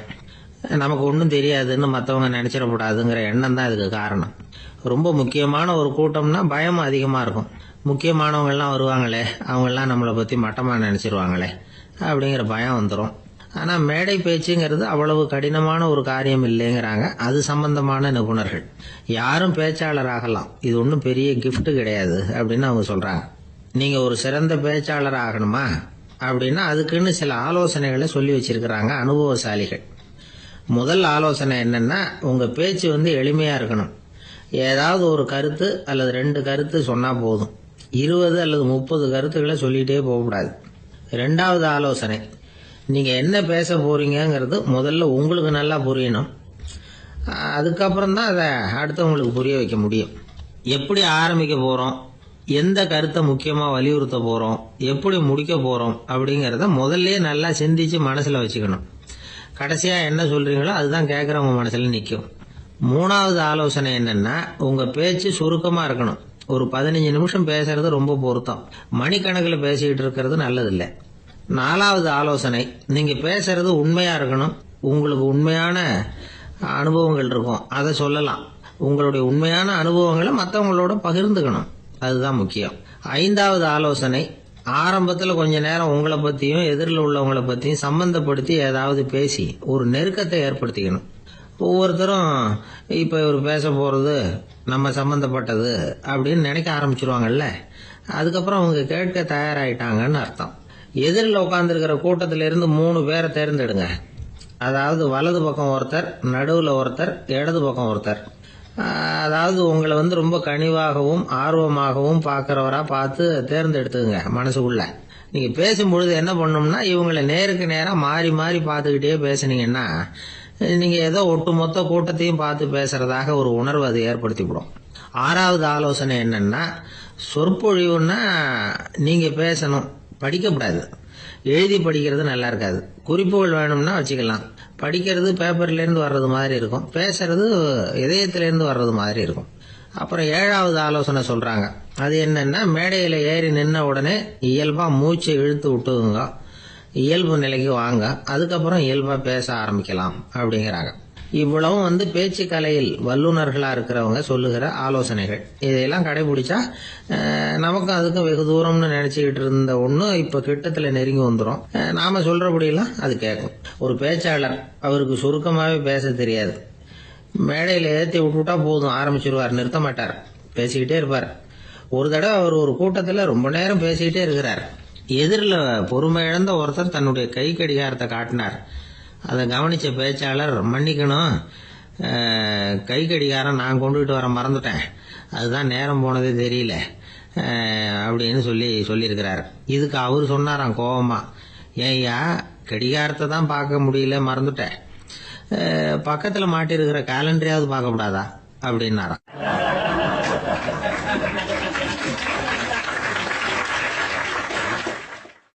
தானத்துல சிறந்தது எது அப்படின்னு ஒரு கேள்வியை கேட்டு, தானத்துல சிறந்தது நிதானம் அப்படின்னு அதுக்கு ஒரு பதிலும் சொல்றவங்க உண்டு. நிதானம் ரொம்ப அவசியம். அதுவும் இன்றைய உலகத்துக்கு ரொம்ப அவசியம். இன்னைக்கு உலகம் ரொம்ப பரபரப்பா போய்கிட்டு இருக்குது. பொறுமையா இருக்கணும்னு நினைக்கிறவங்களால கூட அப்படி இருக்க முடியறதில்ல. பொறுமையை சோதிக்கிறது மாதிரி பல சம்பவங்கள். அதையெல்லாம் சந்திச்சே தீர வேண்டியிருக்குது. எங்க போனாலும் கியூல நிக்க வேண்டியிருக்குது. எங்க போனாலும் காத்துக்கிட்டு இருக்க வேண்டியிருக்கு. ஆபீஸ்லயோ வீட்லயோ கூட நீங்க நிதானமா பொறுமையா நடந்துக்க தெரியலன்னா உங்களுக்கு சிடுமூஞ்சி, முசுடு இப்படிலாம் பேர் வச்சிருவாங்க. அது உங்களுக்கு தேவையா? சரி, வாழ்க்கையில் பொறுமைசாலின்னு பேர் வாங்கறதுக்கு என்ன வழி? முதல் பாயிண்ட், நீங்க நினைக்கிறது, எதிர்பார்க்கறது, செய்யறது எல்லாமே 100% கரெக்டா நடக்கணும்னு ஆசைப்படக்கூடாது. எதுவா இருந்தாலும் அதுல ஓரளவுக்கு தவறு நடக்கலாம் அப்படிங்கறத எதிர்பார்த்தே இருக்கணும். ஓரளவுக்கு அதை அனுமதிக்கணும். ஒரு நண்பரை 6 மணிக்கு ஒரு இடத்துக்கு வர சொல்லி இருக்கிறீங்க. 6 மணிக்கு அவர் வரல. உடனே பொறுமை இழந்து நடந்துக்க கூடாது. ஒரு 10 நிமிஷம் டிலே ஆகலாம். ஒரு வர்ற வழியில பஸ்ஸு கூட ஏதாவது டிராபிக்ல மாட்டிருக்கலாம். அதெல்லாம் எதிர்பார்த்தே கொஞ்சம் காத்திருக்கிறதுல ஒன்றும் தப்பு இல்லை. சில சமயம் டிலே ஆகிறது கூட நல்லதா முடியும். ஒரு பஸ்ஸை தவற விட்டுட்டு, ஐயோ கொஞ்சம் ஒரு 2 நிமிஷம் முன்னாடி வந்திருந்தா பிடிச்சிருக்கலாமே அப்படின்னு தவிச்சுக்கிட்டு இருப்பாங்க சில பேர். அடுத்தபடியா வர்ற பஸ் நேரடியா நீங்க போக வேண்டிய இடத்துக்கே கொண்டு போய் விடுற பஸ்ஸா கூட இருக்கலாம். அது உங்களுக்கு முன்னாடி தெரியாதுல்ல. சில நெருக்கடியான சூழ்நிலைகளை தமாஷா எடுத்துக்கிறதுக்கு பழகிக்கணும். சில இடங்களுக்கு போறப்ப காத்திருக்கிறதுக்கு நம்ம மனசை தயார்படுத்திக்கிட்டே போகணும். ஒரு ரயிலுக்கோ பஸ்ஸுக்கோ அல்லது விமானத்துக்கோ கப்பல் பிரயாணத்துக்கோ போறப்போ அங்க போய் நீங்க மணிக்கணக்கில் கூட காத்துக்கிட்டு தான் இருக்கணும். புறப்படுற நேரம் கூட மாறலாம். நீங்க போய் சேர்ந்ததும் அது உடனே புறப்படணும்னு கட்டாயமா என்ன? அது மாதிரி சமயத்துல படிக்கிறதுக்குன்னு சில சுவாரஸ்யமான புத்தகங்களையும் கையில் எடுத்துக்கலாம். உங்களை சுத்தி எவ்வளவோ சுவாரஸ்யமான சம்பவங்கள் நடந்துகிட்டு இருக்குதுல்ல, அதையெல்லாம் வேடிக்கை பாருங்க. எதுக்காக காத்துக்கிட்டு இருக்கிறோமோ அந்த காரியத்துல உண்மையாவே நமக்கு ஒரு அக்கறை இருந்தா நமக்கு போர் அடிக்காது. சில கோயில்களில் பார்த்துருப்பீங்க, தரிசனத்துக்காக பக்தர்கள் நாள் கணக்கில் காத்துக்கிட்டு இருப்பாங்க. அவங்களாம் அழுத்துக்கிறது இல்லை. ஆண்டவனை தரிசிக்கணுங்கிற உண்மையான அக்கறை இருக்கிறதுனால அவங்களுக்கு போர் அடிக்கிறது இல்லை. ஆனா சில சினிமா தியேட்டர்ல கூட பார்க்கலாமே, சினிமா கியூ கூட அப்படிதான். சாயந்தரம் 6 மணி ஆட்டத்துக்கு காலம்பரம் 6 மணிக்கே போய் கூட காத்துக்கிட்டு இருப்பாங்க. அவங்களுக்கெல்லாம் போர் அடிக்காது, படம் பார்க்குற ஆர்வம். இன்னொரு முக்கியமான விஷயத்த நாம பழக்கப்படுத்திக்கணும். லிவ் ஃபார் தி மூமெண்ட் அப்படிங்கிறாங்க நிபுணர்கள். ரொம்ப பேர் எப்படின்னா அடுத்தபடியா நடக்க போற விஷயத்திலேயே கவனமா இருப்பாங்க. அந்த நினைப்புலயே இந்த நிமிஷத்தை பொறுமை இல்லாம கழிப்பாங்க. ஒருத்தர் இருக்கார், அவர் எப்படின்னா ஆபீஸ் முடியறதுக்குள்ளேயே சார் 5 மணிக்கெல்லாம் ரெடியா இருங்க, நாம அந்த ஹோட்டல்ல போய் டிஃபன் சாப்பிடணும் அப்படின்னு 4 மணிலேருந்து சொல்லிட்டு இருப்பார். 4:55 பரபரப்பா ஓடி வருவார். 2 பேரும் புறப்படுவோம், ஹோட்டலுக்கு போவோம், சாப்பிட்டுக்கிட்டு இருப்போம். அப்படி சாப்பிட்டுட்டு இருக்கிறப்ப சார் சாப்பிட்டு முடிச்சது நேரா ஒரு ஜவுளி கடைக்கு போறோம் அப்படிம்பார். பரபரக்க சாப்பிட்டு முடிப்பார், புறப்படுவார். ஜவுளி கடையில அவசரமா சீக்கிரம் பில் போடுங்க சார், சினிமாவுக்கு நேரம் ஆயிடும் பாரு. சினிமா தியேட்டர்ல உட்காந்து அடுத்தபடியா எங்க டின்னர் சாப்பிடுறதுன்னு யோசனை பண்ணிட்டு இருப்பார். ராத்திரி படுக்கையில விழுந்ததுக்கு அப்புறமும் நாளைக்கு காலையில எழுந்திரிச்சதும் அதை பண்ணணும் இதை பண்ணணும்னு திட்டம் போட்டுக்கிட்டே இருப்பார். அதாவது எப்பவும் அடுத்த நிமிஷம், அடுத்த நாள், அடுத்த வாரம், அடுத்த வருஷம், இதுதான் அவங்க சிந்தனை. இந்த நிமிஷம் என்ஜாய்மெண்ட் அவங்க இழந்துடுறாங்களாம். அதனால்தான் வாழ்நாள் பூரா பொறுமையின்மை, அவஸ்தை, அல்லல். அதனால நாம எல்லாரும் வாழ்க்கையில நிதானமா இருக்கிறதுக்கு கத்துக்கணுமா. அதுக்காக இந்த நிதானத்துக்கு வேற விதமான அர்த்தம் பண்ணிக்க கூடாது. ஒருத்தர் அப்படித்தான் ஒரு தடவை அவருடைய குதிரை காணாம போயிட்டுதான். அதுக்காக அவர் கவலைப்படல, நிம்மதியா இருந்தார், சந்தோஷமா இருந்தார். என்ன சார் இது, உங்க குதிரை திருட்டு போயிட்டுதுங்கிறீங்க, நீங்க கவலைப்படாம இருக்கிறீங்களே அப்படின்னு கேட்டாங்களாம். அதுக்கு அவர் சொல்லியிருக்கார், நல்ல வேலை சார், கட்டியிருந்த குதிரை காணாம போயிருக்குது. நான் அது மேல உட்கார்ந்து இருக்கிற சமயம் அது காணாம போயிருந்ததுன்னா, திருட்டு போயிருந்ததுன்னா நானும் சேர்ந்துல காணாம போயிருப்பேன் அப்படின்னாராம். எவ்வளவு நிதானமான ஆள் பாருங்க.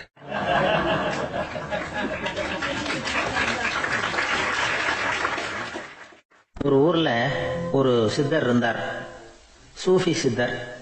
அவர் ஞானம் பெற்ற ஒரு சித்தர். ஒரு நாள் அந்த நாட்டு மன்னன் அவரை பார்க்கறதுக்காக வந்தான். என்ன வேணும் உனக்குன்னு கேட்டார். நான் கடவுளை பார்க்கணும், அதுக்கு நீங்க தான் உதவி பண்ணணும் அப்படின்னா அவன். சித்தர் கொஞ்சம் யோசனை பண்ணார். சரி, போயிட்டு நாளைக்கு வாடினார். அதே மாதிரி மன்னன் போயிட்டு அடுத்த நாள் வந்தான். இங்க நீ என்னோட ஒரு வாரம் தங்கியிருக்க வேண்டியிருக்கும்னார். சரின்னா ஒரு பிச்சை பாத்திரத்தை தூக்கி கையில கொடுத்தார். அவனுக்கு ஒன்றும் புரியல. இருந்தாலும் வாங்கிட்டான். வாங்கிட்டு இதை என்ன செய்யணும் அப்படின்னு கேட்டான். இதை ஒன்றும் செய்ய வேணாம், இதை எடுத்துக்கிட்டு பக்கத்தில் உள்ள கிராமங்களுக்கு போ, வீடு வீடாக பிச்சை எடுத்துக்கிட்டு வா. அப்படி வந்த பிறகுதான் உனக்கு சாப்பாடும் ஓய்வும் கிடைக்கும். ஒரு வாரம் அப்படி செய். அதுக்கப்புறம் 8வது நாள் நாம கடவுளை பற்றி யோசிக்கலாம் அப்படின்னார். இப்படி ஒரு சொன்னதை கேட்டதும் அந்த அரசனுக்கு அதிர்ச்சி ஆயிட்டுது. ஒரு மாதிரி ஆயிட்டான். தன்னுடைய சொந்த நாட்டில் சொந்த குடிமக்கள் கிட்ட போய் பிச்சை எடுக்கிறதா அப்படின்னு யோசனை பண்ணி பார்த்தான். அதுக்கப்புறம் மெதுவா அவன் அந்த சித்தரை பார்த்தான். ஐயா, சொந்த நாட்டிலேயே பிச்சை எடுக்கிறதுன்னா எனக்கு ஒரு மாதிரியா இருக்கு, வெக்கமா இருக்கு. நான் வேணும்னா வெளி தேசத்துல எங்கேயாவது போய் பிச்சை எடுக்கவா அப்படின்னு கேட்டான். இதுக்கு அந்த சித்தர் ஒரு சம்மதிக்கலை. இதோ பாரு, உன்னால பிச்சை எடுக்க முடியலன்னா பேசாம திரும்பி அரண்மனைக்கே போயிடு. அதுக்கப்புறம் கடவுளை பத்தி எல்லாம் பேசுறதுக்கு என்னை தேடிட்டு வரக்கூடாது அப்படின்னு விட்டார். மன்னன் தயங்கினான். இருந்தாலும் மனசை சரி பண்ணிட்டு சம்மதிச்சான். சரிங்க, ஒரு வாரம் இங்க தங்குறேன், நீங்க சொல்றது மாதிரி பக்கத்து கிராமங்களுக்கு போறேன், வீடு வீடா பிச்சை எடுக்கிறேன், வர்றேன் அப்படின்னா. ஒரு வாரம் தெரு தெருவா பிச்சை பாத்திரத்தோட அலைஞ்சான். சொந்த ஊர்ல சொந்த குடிமக்கள் கிட்ட பிச்சை எடுத்தான். 7 நாள் முடிஞ்சது. 8வது நாள் அந்த சித்தர் மன்னனை கூப்பிட்டார். இப்படி வாழ்னார். வந்தான். இனிமே நீ கடவுளை பத்தி என்கிட்ட கேட்கலாம்னார். இனிமே கேட்கறதுக்கு ஒண்ணுமே இல்லை சுவாமின்னா இவன். ஒரு வார காலம் பிச்சை எடுத்த பிறகுதான் கடவுளை காண முடியும் அப்படின்னு நான் கனவு கூட காணவில்லைன்னா.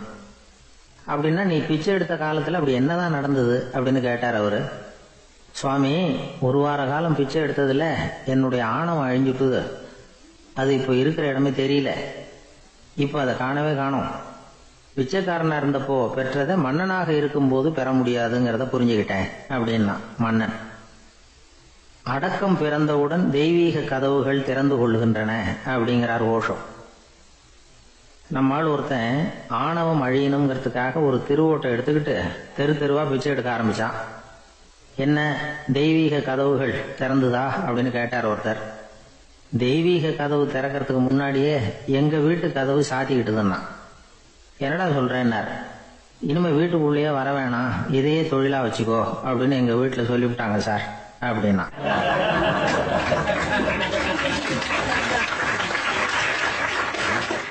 ஒரு ஊர்ல ஒரு மன்னர் இருந்தார். ஒரு நாள் அவருடைய அரசவைக்கு ஒரு ஓவியன் வந்தான். அவன் சீனா தேசத்திலிருந்து வந்தவன், தாவோ சிந்தனையாளர். அவன் அங்க வந்து மன்னர் முன்னாடி நிக்கிறான். யாரும் செய்ய முடியாத ஒரு காரியத்தை என்னால செய்ய முடியும்னா. இவன் இப்படி சொன்னதை கேட்டதும் ஏற்கனவே அங்க இருந்த அரசவை ஓவியன் ஒருத்தனுக்கு கோபம் வந்துட்டுது. இதோ பாரு, இப்படி எல்லாம் பேசக்கூடாது, நான் வேணும்னா உன்னுடைய சவாலை ஏத்துக்கிறேன் அப்படின்னா. நாம 2 பேரும் ஓவியம் தீட்டுவோம், அதை பார்த்துட்டு நம்ம 2 பேர்ல யாரு சிறந்த ஓவியன் அப்படிங்கறத மன்னரே தீர்மானம் செய்யட்டும், என்ன சொல்ற அப்படின்னு கேட்டான் அவன். அவனும் சரின்னு ஒத்துக்கிட்டான். போட்டி ஆரம்பமாச்சு. அரசர் அவங்களுக்கு 2 சுவர்களை ஒதுக்கி கொடுத்தார். 6 மாச காலம் அவகாசம் கொடுத்தார். 2 ஓவியர்களும் அவங்கவங்க வேலையை ஆரம்பிச்சாங்க. இரவு பகலா வேலை செய்ய ஆரம்பிச்சுட்டாங்க. 6 மாசம் முடிஞ்சது. அரசர் வந்து பார்த்தார். முதல்ல தன்னுடைய அரசவை ஓவியர் தீட்டி இருந்த ஓவியத்தை பார்த்தார். ரொம்ப பிரமாதமா இருந்தது, பாராட்டினார். இதோ பாரு, உன்னுடைய ஓவியம் அற்புதமா இருக்கு, உயிரோட்டம் உள்ளதா இருக்குது, கலையின் உச்சமே இதுதான், இதை விட சிறந்த ஒரு ஓவியத்தை வேற யாராலையும் படைக்க முடியாது அப்படின்னார். அதுக்கப்புறம் அந்த சீன ஓவியன் கிட்ட போனார். எங்க உன்னுடைய ஓவியம்னு கேட்டார். திரைச்சீலையை விலக்கி விட்டு பாருங்கன்னா. மன்னர் வந்து அந்த திரைச்சீலையை விளக்கினார். உள்ள வந்து ஓவியம் இருக்க வேண்டிய இடம் கண்ணாடி மாதிரி தெரிஞ்சுது. அவன் அந்த 6 மாச காலமா அந்த சுவரை வந்து தேய்ச்சி தேய்ச்சி கண்ணாடி மாதிரி ஆக்கி வச்சிருக்கிறான். அதுக்கு நேரா எதிர் சுவர்ல அரசவை ஓவியம் தீட்டின ஓவியம் இருக்கு. அது எதிரில் இருந்த இந்த கண்ணாடியில பட்டு பிரதிபலிக்குது. மன்னர் யோசனை பண்ண ஆரம்பிச்சார். அப்புறம் அந்த சீன ஓவியனை பார்த்து கேட்டார். இதோ பாரு, நீ என்னுடைய ஆளை வந்து தோற்கடிச்சுட்ட அப்படிங்கறதுல சந்தேகம் இல்லை. ஆனாலும் எங்களை ஏமாத்தி இருக்கிற, எந்த ஓவியமும் நீ வரையிலையே அப்படின்னார். அரசே, இதுதான் உண்மையான ஓவியம், உயிருள்ள ஓவியம். இது வந்து மனோபாவங்களை பிரதிபலிக்கும், மாறுகின்ற காலங்களை அப்படியே காட்டும் அப்படின்னா அந்த சீன ஓவியன். கையால வரைகிற ஓவியங்கள்ல சலனம் இல்லை, கண்ணாடி அப்படி கிடையாது, சக்தியின் ஓட்டம் அதுல எப்பவும் இருந்துகிட்டே இருக்கும். கண்ணாடி மட்டுமே ஜீவன் உள்ள ஓவியமா இருக்க முடியுங்கிறத அந்த சீன ஓவியன் தெரிஞ்சு வச்சிருந்தான். ஏன்னா அவன் ஒரு தாவோ சிந்தனையாளன். ஒவ்வொரு குழந்தையும் இந்த கண்ணாடியோட தான் பிறக்குது. ஆனா நாம என்ன செய்யறோம்னா ஓவியங்களை கண்ணாடி மீது பதிப்பிச்சு விடுறோம். கண்ணாடி நம்மளை பிரதிபலிக்குது. நம்முடைய அழகோ அவலட்சணமோ கண்ணாடியை பாதிக்கிறது இல்லை. ஏன்னா அதுக்கு மனம் கிடையாது. கடந்து போன வினாடியை பத்தி அது சிந்திக்கிறது இல்லை. அடுத்த கணத்தை பத்தின எதிர்பார்ப்பும் அதுகிட்ட கிடையாது. அதுதான் பற்றற்ற நிலை. மனிதனுக்கு தேவைப்படுறது அதுதான். கண்ணாடி கிட்ட இருந்து நாம கற்றுக்கொள்ள வேண்டிய பாடம் இது. வாழ்க்கையில மனிதர்களை நேசிக்கலாம், உலகின் அழகையெல்லாம் பிரதிபலிக்கலாம், ஆனா எதையும் பற்றி கொண்டு விடக்கூடாது அப்படிங்கிறது பெரியவர்கள் அறிவுரை. துயரம்ங்கிறது பற்றுக்களின் சாயை. கண்ணாடி முன்னாடி நிக்கிறப்போலாம் நமக்கு இந்த ஞாபகம் வரணுமா. ஒரு குடும்ப தலைவர் ஒரு நாள் காலையில விடிஞ்சு எழுந்திரிச்சதும் சத்தம் போட்டார். யார் இந்த கருங்குரங்கு படத்தை என் ரூம்ல கொண்டாந்து மாட்டி வச்சது அப்படின்னு கத்தினார். சமையல் கட்டில இருந்து மனைவி பதில் சொன்னாங்க. தூக்க கலக்கத்துல உளராதுங்க, நல்லா பாருங்க, அது படம் கிடையாது, முகம் பார்க்கிற கண்ணாடி அப்படின்னாங்க.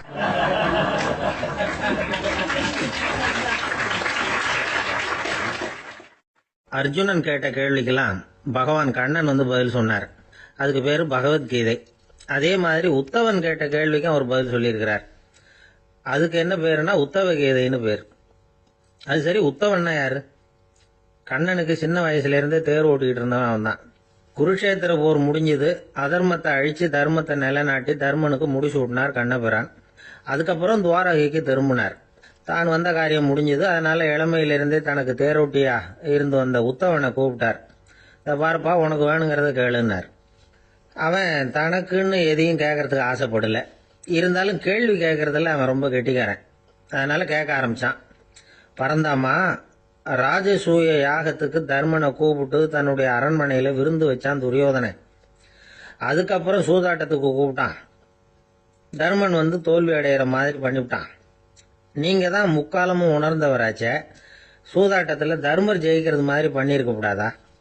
அந்த பகடக்காயை உருட்டுறப்போ நீங்க எதிர்பார்த்தது விழற மாதிரி பண்ணிருக்கலாமே. சரி, அதுதான் இல்லை. வேடிக்கை பார்த்துக்கிட்டு இருந்த பீமன், அர்ஜுனன், நகுலன், சகாதேவன் இவங்களையும் பணையம் வச்சு ஆடுறப்போவாவது காப்பாத்திருக்கலாம். அதையும் நீங்க செய்யல. பாவம் அந்த அவல பொண்ணு, ஒன்னும் புரியாத ஒன்னும் தெரியாத அந்த உன்னுடைய சகோதரி திரௌபதி, அந்த பொண்ணை துச்சாதனன் இழுத்துக்கிட்டு துகில் உரியிற கட்டத்துல காப்பாத்தினிய. இது நியாயமா, முறையா, அறமா? இதுதான் உத்தவன் கேட்ட கேள்வி. இதுக்கு பரந்தாமன் பதில் சொல்றார். அப்படி கேள் உத்தவா. தருமனை துரியோதனன் சூதாட அழைக்கும் பொழுது என்ன சொன்னான் தெரியுமா? நான் பணையம் வைக்கிறேன், எனக்கு பதிலா என்னுடைய மாமன் சகுனி பகடக்காய்களை உருட்டுவான்னு சொன்னான். உடனே தருமன், எனக்கு பதிலா என்னுடைய மைத்துனன் கண்ணன் பகடக்காய்களை உருட்டுவான்னு சொல்லியிருக்கலாமே. அப்படி சொல்லல. என்ன செஞ்சான் தெரியுமா? துரியோதனன் கூட சூதாட்டத்துக்கு சம்மதிச்சுட்டோம், கடவுளே இது என்னுடைய மைத்துனன் கண்ணபிரானுக்கு தெரியக்கூடாது அப்படின்னு வேண்டிக்கிட்டான். இதனால தருமன் எனக்கு மனசால தடை போட்டுட்டான்.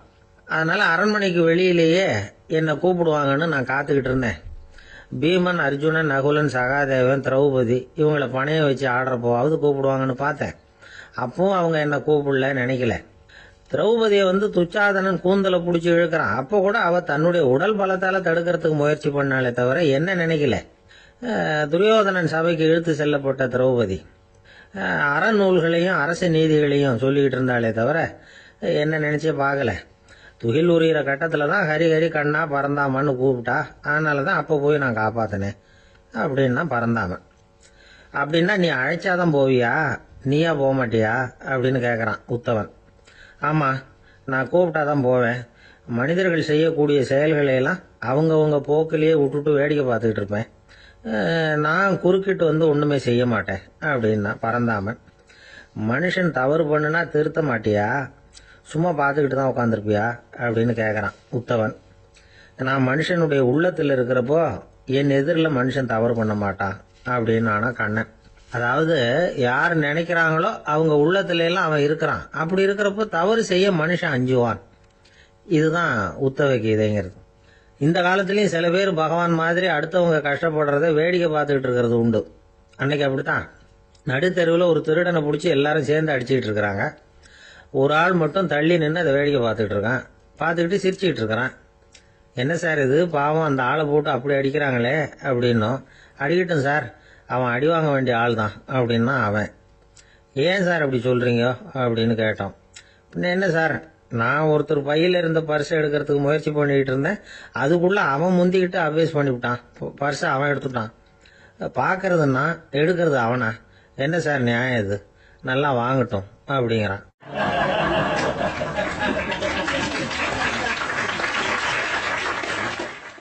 ஒரு பள்ளிக்கூடம் வகுப்பு நடந்துகிட்டு இருக்கு.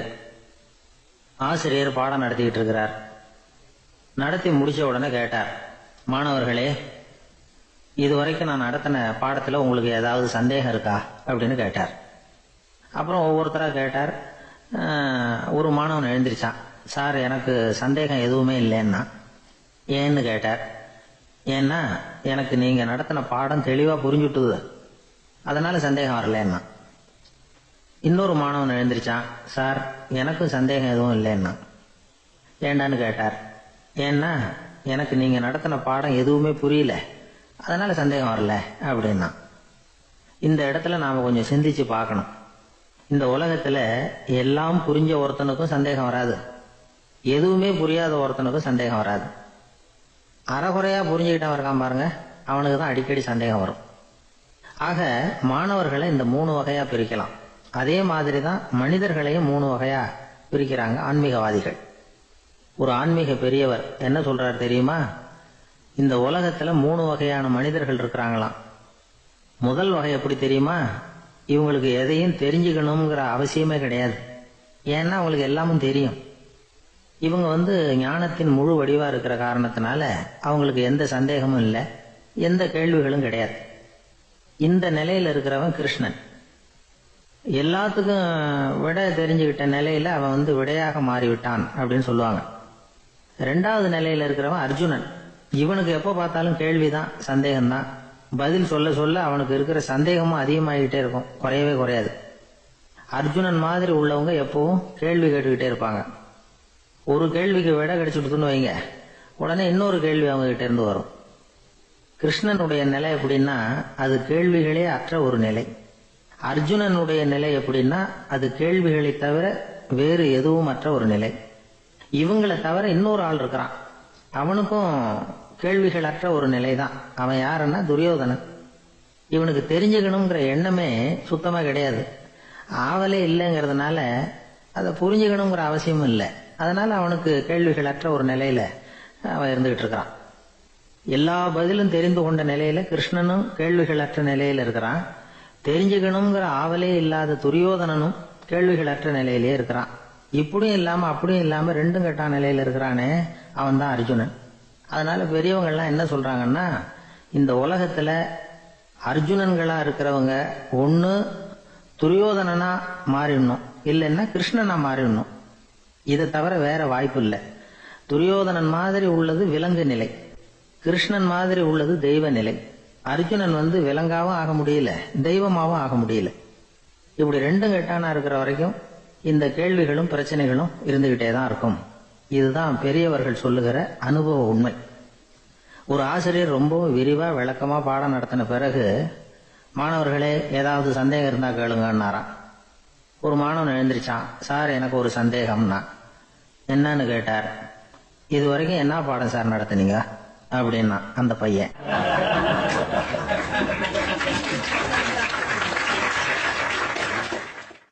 ஜெருசலேம் அங்க உள்ள ஒரு தேவாலயம். அதுல உள்ள பலிபீடத்தின் முன்னாடி ஒரு பெட்டி உண்டு. அது காணிக்கை பெட்டி.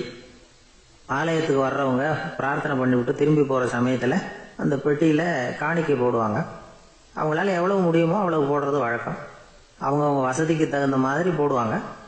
வசதி உள்ளவங்களா இருந்தாலும் சரி, வசதியே இல்லாத வறியவர்களா இருந்தாலும் சரி, ஆலய காணிக்கை பெட்டியில காசு போடுறது அவங்களுக்கு ரொம்ப பெருமையான ஒரு செயல். ஒரு சமயம் இயேசு தம்முடைய சீடர்களோடு அந்த ஆலயத்துக்கு வரார். அங்க உட்காந்து ரொம்ப நேரம் வழிபாடு பண்ணிட்டு இருக்கிறார். சீடர்களும் அந்த ஜபத்துல கலந்துக்கிட்டாங்க. வழிபாடு முடிஞ்சுது. இயேசு உட்கார்ந்துருக்கிறார். காணிக்கை பெட்டியில காசு போடுறவங்கள கவனிக்கிறார். சீடர்களும் அதையே கவனிச்சுக்கிட்டு இருக்கிறாங்க. ரொம்ப பேர் வரிசையா வந்தாங்க. அவங்களால முடிஞ்ச அளவுக்கு காசு போட்டுட்டு அவங்க பாட்டுக்கு போய்கிட்டு இருக்கிறாங்க. வசதியானவங்க நிறைய பேர் வந்தாங்க. அதுக்கு மத்தியில் வயசான ஒரு அம்மா, அவங்களும் வந்து காசு போட்டுட்டு போகிறாங்க. இப்போ இயேசு தன்னுடைய சீடர்கள் பக்கம் திரும்பினார். ஒரு கேள்வி கேட்டார். இப்போ இந்த காணிக்கை பெட்டியில் நிறைய பேர் வந்து காசு போட்டுட்டு போகிறத நீங்கள் கவனிச்சிங்க. இன்னைக்கு இந்த காணிக்கை பெட்டியில் ரொம்பவும் அதிகமாக காசு போட்டது யார் அப்படின்னு கேட்டார். முதல்ல வந்தார ஒரு பெரிய மனுஷன், அவர் தான் அதிகமாக போட்டார் அப்படின்னார் ஒருத்தர். மூணாவதாக வந்தவர் தான் அதிகமாக போட்டார், நான் கவனித்தேன் அப்படின்னாரு இன்னொருத்தர். இப்படி ஆளுக்கு ஒரு விதமாக சொல்கிறாங்க. கடைசியாக இயேசு சொன்னாராம், இன்றைக்கு அந்த பெட்டியில் அதிகமாக காசு போட்டவங்க அந்த வயசான அம்மா தான் அப்படின்னாராம். சீடர்களுக்கு ஒன்றும் புரியல. அந்த அம்மா ரொம்பவும் ஏழையாச்சே, அவங்க எப்படி அதிகமாக காணிக்கை செலுத்த முடியும் அப்படிங்கிறது அவங்க சந்தேகம். இயேசு விளக்குனார். நிறைய பேர் வந்தாங்க, நிறையவே காசுகள் போட்டாங்க, அது உண்மைதான். ஆனால் அந்த அம்மா என்ன பண்ணாங்க கவனிச்சிங்களா? வந்தாங்க, தன்னுடைய காசு பையை திறந்தாங்க, அப்படியே கொட்டுனாங்க. அதில் இருந்தது 2 காசுகள் தான். அந்த 2 காசும் காணிக்கை பெட்டியில் விழுந்துட்டுது. மற்றவங்கள்லாம் தங்கள்கிட்ட இருந்த செல்வத்தின் ஒரு சிறு பகுதியை எடுத்து பெட்டியில் போட்டாங்க. ஆனால் இந்த அம்மா தன்கிட்ட என்ன இருந்ததோ அதை அப்படியே போட்டுட்டாங்க. தன்னுடைய பிழைப்புக்காக வச்சிருந்த அவ்வளவையும் இழக்கிறதுக்கு தயாராகிட்டாங்க. அவ்வளவு தாராள மனசு அவங்களுக்கு. அதனால் அவங்க செலுத்தின காணிக்கை தான் அளவில் அதிகம் அப்படின்னார். விலை மதிப்பில்லாத முத்து புதையல் ஒருத்தனுக்கு கிடைக்க போகுதுன்னு வச்சுக்கோங்க. அதன் மதிப்பை உணர்ந்தவன் என்ன பண்ணுவான்? அதை அடையிறதுக்காக தன்கிட்ட இருக்கிற எதையும் கொடுக்கறதுக்கு தயாராக இருப்பான் இல்லையா? அது மாதிரி தான் இதுவும் அப்படின்னார்.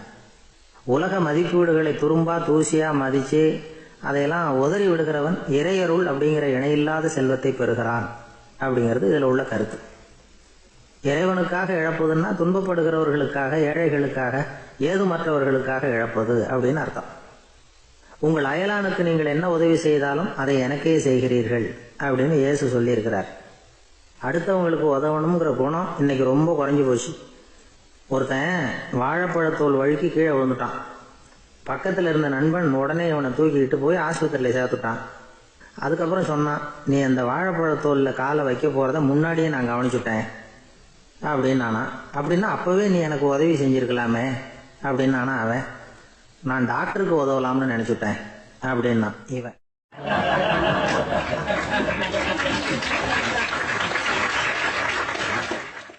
ஒரு ஊரில் ஒருத்தர் இருந்தான். ஏதோ ஒரு சின்ன அலுவலகத்தில் வேலை பார்த்துக்கிட்டு இருந்தான். ரொம்ப ஏழை. வர்ற கொஞ்சம் வருமானத்தை வச்சு வாழ்க்கையை ஓட்டிகிட்டு இருந்தான். ஒரு நாள் தெரு வழியாக அவன் நடந்து வந்துக்கிட்டு இருக்கிறான். தெருவில் ஒரு காசு கிடந்தது. அதை பார்த்துட்டான். அது குனிஞ்சு எடுத்தான். அது ஒரு பழங்கால காசு. அந்த காசு நடுவில் ஒரு துளை இருந்தது. அதாவது துளையிட்ட நாணயம். பழங்காலத்தில் புழக்கத்தில் இருந்த ஒரு நாணயம் அது. துளையிட்ட நாணயம் கிடைச்சதுன்னா ரொம்ப நல்லது, அது அதிர்ஷ்டம் அப்படின்னு ஒரு நம்பிக்கை உண்டு. இவன் கையில் அது கிடைச்சதும் ரொம்ப சந்தோஷப்பட்டான்.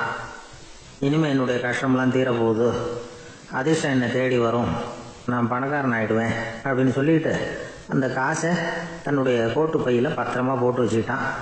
அடிக்கடி அதை தொட்டு பார்த்துக்கிறது உண்டு, வெளியில் எடுக்க மாட்டான். இப்படியே கொஞ்ச காலம் ஆச்சு. அதுக்கப்புறம் என்னாச்சு தெரியுமா? நிஜமாகவே அதிர்ஷ்டம் அவனை தேடி வர ஆரம்பிச்சிட்டுது. செல்வம் வந்து குவிஞ்சுது. பணம், பதவி, புகழ் எல்லாம் வந்து சேர்ந்தது. சமூகத்தில் அவன் ஒரு பெரிய மனுஷன் ஆகிட்டான். எல்லாரும் அவனை பாராட்டினாங்க. அவன் எதை தொட்டாலும் வெற்றி, எல்லாம் அந்த காசோட மகிமை அப்படின்னு அவன் மனசுக்குள்ளே நினச்சிக்கிட்டான். தினமும் காலையில் அந்த கோட்டை போட்டுக்கிட்டு தான் வெளியில் கிளம்புவான். புறப்படுறதுக்கு முன்னாடி கோட்டு பாக்கெட்டை தொட்டு பார்த்துக்குவான், உள்ளே காசு இருக்கா அப்படிங்கிறத உறுதிப்படுத்திக்குவான். அதுக்கப்புறம் தான் வெளியில் கிளம்புவான். இப்படியே பல வருஷம் ஓடி போச்சு. ஒரு நாள் அவனுக்கு அந்த ஆசை வந்துட்டுது. அதாவது அந்த துளையிட்ட நாணயத்தை எடுத்து கண்ணால் பார்க்கணும் அப்படின்னு. காலையில் சாப்பிட்டுக்கிட்டு இருந்தான். அப்போ தன்னுடைய மனைவி கிட்ட சொன்னான், ரொம்ப நாளைக்கு அப்புறம் என்னுடைய அந்த நாணயத்தை இன்னைக்கு வெளியில் எடுத்து பார்க்க போகிறேன்னா. என்னத்துக்கு அது, இப்போ அதை பார்க்க வேணாமே அப்படின்னு மெதுவாக இழுத்தாங்க அந்த அம்மா. இல்லை நான் பார்த்தே தீரணும் அப்படின்னு அவன் தன்னுடைய சட்டை பைக்குள்ள கையை விட்டான். உள்ளே இருந்த நாணயத்தை வெளியில் எடுத்தான். பார்த்தா அவனுக்கு ஆச்சரியமாக போச்சு. அந்த நாணயத்தில் தொலையே இல்லை. என்ன ஆச்சு அப்படின்னு சொல்லி அவன் ரொம்ப குழம்பி போயிட்டான். இப்போ அந்த அம்மா சொன்னாங்க, நான் தான் ஒரு நாள் உங்கள் கோட்டு ரொம்பவும் தூசியாக இருக்கேன்னு சொல்லி அதை ஜன்னலுக்கு வெளியில் உதறினேன். உள்ளே இருந்த அந்த காசு அப்போ எனக்கு தெரியாது, ஞாபகத்தில் இல்லை. அது தெருவில் விழுந்துட்டு போல இருக்கு. அதுக்கப்புறம் எவ்வளவோ தேடி பார்த்தேன், கிடைக்கல. அதுக்குள்ளே அதை யாரோ எடுத்துகிட்டு போயிட்டாங்க போல இருக்கு. அது இல்லைங்கிறது உங்களுக்கு தெரிஞ்சால் வருத்தமாக இருக்குமேங்கிறதுக்காக நான் தான் வேற ஒரு நாணயத்தை எடுத்து சட்டை பைக்குள்ளே வச்சுட்டேன் அப்படின்னு விவரத்தை சொன்னாங்க அந்த அம்மா. இது எப்போ நடந்ததுன்னு கேட்டான்.